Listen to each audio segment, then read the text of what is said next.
So last week, Corey talked a bit about his perspective on the concept of faith, and I wanted to do a follow up on the term spirituality. Spirituality is a term I feel very comfortable using. I know it's a term a lot of atheists will actively reject, and Sam Harris actually acknowledges this tension in an upcoming book called Waking Up, which will be released September 9th, so right around the corner. So, according to Sam Harris, spirituality can be defined as that which is personally transformative, or as a deliberate effort to overcome feelings of separateness.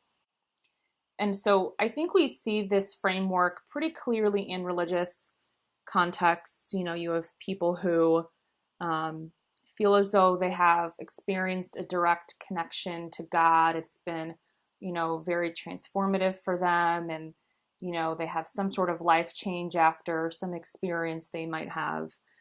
But what would spirituality look like without a connection to any God? What would that look like? Neil deGrasse Tyson, a renowned astrophysicist and head of the Hayden Planetarium, has actually mentioned a couple times his experiences of spirituality within the framework of science.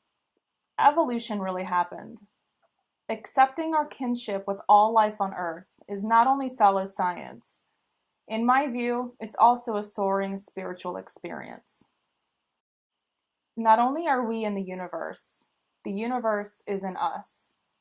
I don't know of any deeper spiritual feeling than what that brings upon me. So I think my spiritual experiences are really rooted in things related to nature. I felt it most profoundly when in the middle of the woods, particularly if there's a stream or something nearby, and just taking several moments to soak that experience in and being mindful and attentive to my surroundings and feeling for a moment that I don't have any sense of myself. I kind of just lose myself in my surroundings.